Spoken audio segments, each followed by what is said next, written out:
Салам, мен атым Арген Бактыбекулу, бул кесиптешим Мерим Айникеева, сиз Медиа Хабты көрүп жатасыз.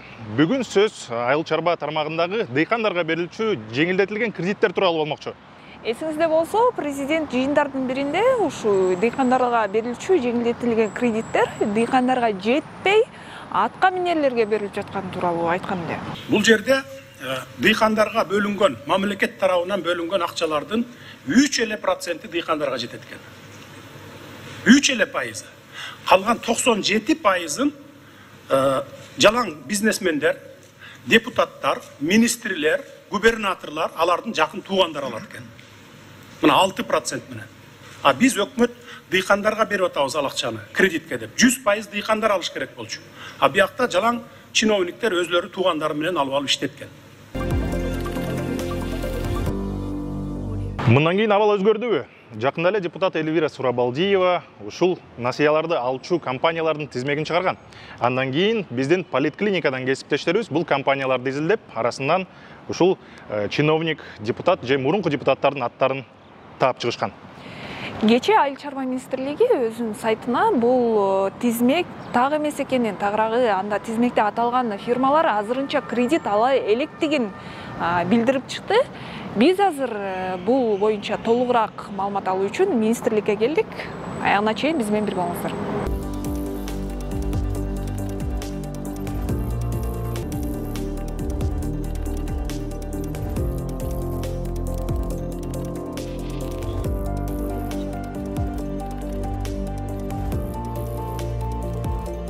Ушул жерде эң башкы суроо болуп атат да.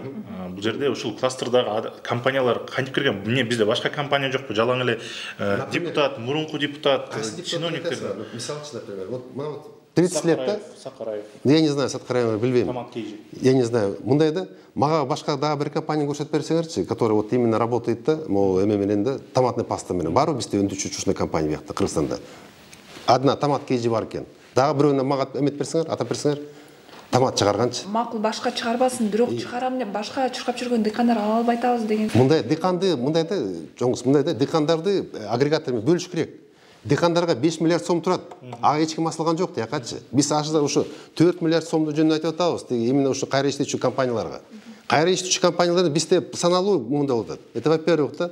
Аны айтып атасыңар да, депутатымчы деп, ал өзүнүн бизнесин өткөрүп бергенде кому-то туурабы? Например, ал кишини мен биякта вообще көргөн жокмун, биякта келгенчи. Почему біз бизнестің укугун тебелеп атабыз, например? Они имеют право.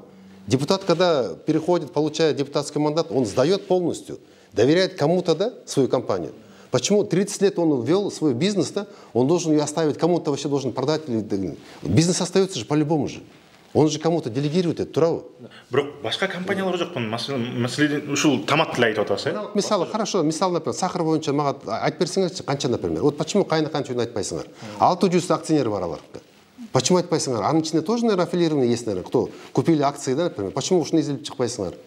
Дагы көптө составляющий нерселерчи. Үч импортер сыяктуу эле иш алып барсак анда мисалы үчүн 3 импортер кирип кетпедиби жана списоккачы? Кайсы?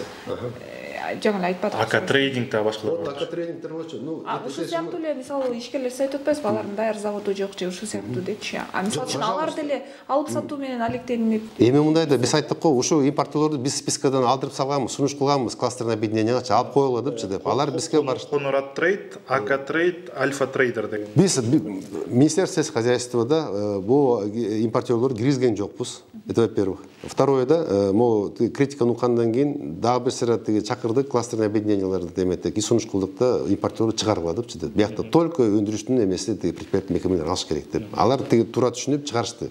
Азыр болсо импортерлор спискада жок. Только чисто өндүрүүчүлүү компаниялар калды биякта. Всё. А эгер мынчалык катуу сын пикир болбогондо калкымак беле? Ну, калбайт эле да, скорее всего, калбайт эле го, наверное. Потому что баары бир банктан же бияктан чыкмак да, всё равно чектөөчү негизичи. Потому что здесь в основном кластерная политика жазылганда именно переработчикам жазылган да полностью. Аны болсо азыр проект подписанияга чыгат, көргөндө аны көрөсүңөр ичиндечи. Булар ошондо жеңилдетилген кредит алышат. Эгерде банк одобрение кылса, туурабы? 6% деп атканда. Башка дагы суроо, бул компаниялардын арасында кээ бир компанияларды жанагы кыргыз, орус өнүктүрүү фонду колдойт экен. Кээ бирлердинки негиздөөчүсү болуп катталган экен да ошол фонд. Ал жактан алардын дагы финансылык ушундай проблемалары бар. Алар дагы колдоп туруш керекпи деген суроо болуп атат да, башкаларды колдогондун ордуна. Мындай бул ири компаниялар болуп атат. Буларга деги эле жардам керекпи?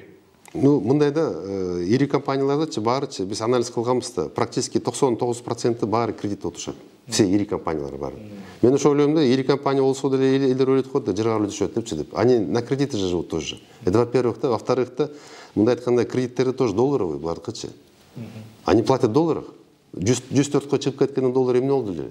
Биз баарыбыз жөнүндө биякта жөнүндө эме болуп калдык, стресс болуп калдык баарыбызчы. Кайта түштү, өкмөтүбүз түшүрүп берди. Азыр кичине уф дедик да, кичине стабилизация болуп атат.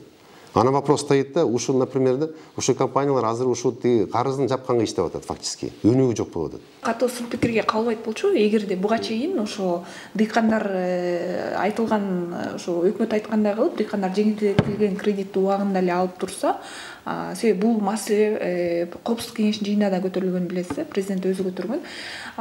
Дыйкандарга 3% жетип, калганын баарын чиновниктер эле алып кетип атыптыр, аларга тийиштүү компаниялар алып кетип атыптыр деп.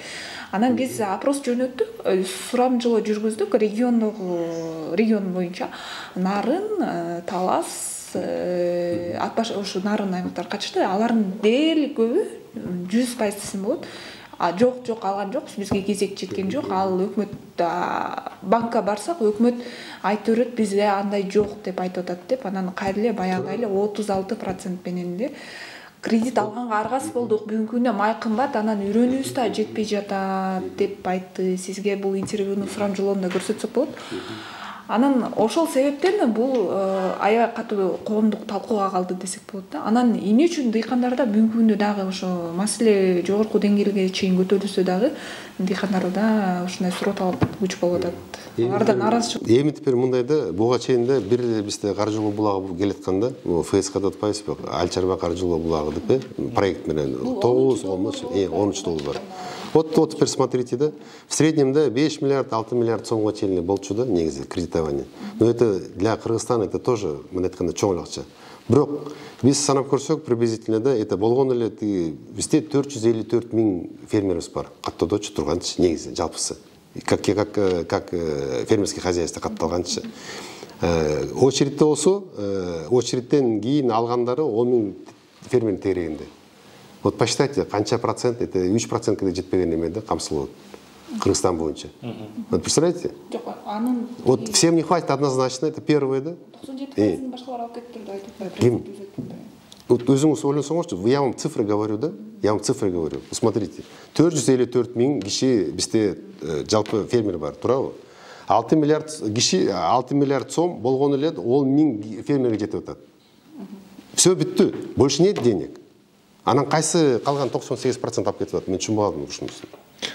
Президент айтып атат да, чиновник эмелердин компаниялар алып кетиптир дейт да ошо. Мындай эмес да. Во-первых, да, өзүңөр билесиңер да, совбез болгондон кийин керектүүлүүчү соответствующий органдар барып текшерген. Уже ивага эле чыгашканда өзүнүн жыйынтыгынчы. А можете пойти там и взять у них интервью, да, и по итогам, да, проверки ознакомиться. Альбанк, РСК банктын, анан башка коммерческий банктын эмелери менен. Так что я думаю, там они вам полно расскажут, да, ким эмне. Кайра суроого кайтып кетсек, ошондо бүгүнкү күндө дыйкандар дагы деле ала албай жатабыз деп атпайбы? Эми бул кредит жок, бул долбоор башталып элек. Акчасы да жок мунукучу. Только 18 апрелде чечилди, муну жогорку кеңеш өзүнүн эмесин берди, эмес добросун берди. Акчаны бөлүп бергенге. Акча түшө элек еще банктаргачы фактически. Ошо атпайбы? А биз айтып атабыз да, что уже все разделили, баарын кетти деп. Ошондо биз туура түшүнүп атабыз да, 10 миллиард бар. 1 миллиард лизингке берилет, 4 миллиард мындай жана кайра иштечү агрегаторлор, 5 миллиард фермерге берилет. Ошо фермерлерге кандай критерийлери бар? Фермерлерге болсо мындай да 300 000 сомго чейин күрөсүз алышат, спокойно барып, ага да келишимде түзбөйт компаниялар мененчи. Мындай да бизде $2 болуп атпайбы финансированиечи. ФСК бар, анан ушу жаңы азыр кредитование АПК дегенчи. Биякта болсо, ФСКда болсо келишим кереги жок болчу, фермер барат, өзүн ала берет кредиттеринчи каалагандай эметип. Вот, а биякта болсо 300 000 сомго чейин күрөсүз алат, договор не нужно. Ну бирок 300 000 сомдон ашык алам десе кредиттечи, 5 миллион сомго чейин да, анда обязательно кайра иштечү компания менен келишим түзүш керек. Биз азыр эле ишине кирип чыктык, жана комментарий алдык. Жанагы 10 миллиард сом жеңилдетилген кредит алымында экен. 1 миллиарды ал лизинг, 4 миллиарды жанагындай кластер ири компанияларга, жана 5 миллиард жөнөкөй фермерлерге берилет экен. Бизге шарттарын түшүндүрдү, Бирок биз региондогу жүздөгөн дыйкандарга опрос жүргүзгөнүбүздө алардын дээрлик 100% десек болот. Эч кандай мындай жеңилдетилген насыяга жетпегендерин айтышты. Тагыраагы кезекке тургузуп коюшту, бирок 5 жылдан бери кезекке жетпей ушул жеңилдетилген насыяны ала албай жаткандагы дыйкандар бар экен. Анын кесепетинен айла жоктон 36%га чейин насыяны алгандар бар экен, бирок антсе дагы алар үчүн бул акча үрөнгө же майга жетпей жатканын билдиришти. Биз Айыл банкка 5 жылдан бери очередке турганбыз. Жанагы 6% кредитке ошону болсо ала албай жатабыз. Байыңы ошо очередимди билейин деп мындан 3-4 күн мурда барсам, азыр деген андай кредит бербейбиз, ал кредит берилип бүткөн.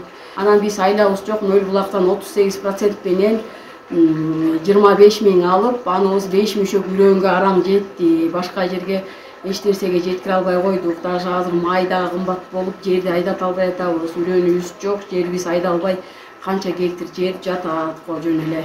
Ошолорду айдай албай атабыз. Ушул 6% кредитти чыныгы муктаждарга, чыныгы жанагындай айылда жер иштеткендерге берсеңиздер аябай жакшы болмок. Интернетке чыгып кеткен тизмектеги чиновниктер, депутат, мурунку депутаттарга тиешелүү ири компаниялар тууралуу бизге да комментарий берди. Анда бул компанияларга альтернатива жок. Биз айласыздыктан ушуларга кредит берип жатабыз деп айтты.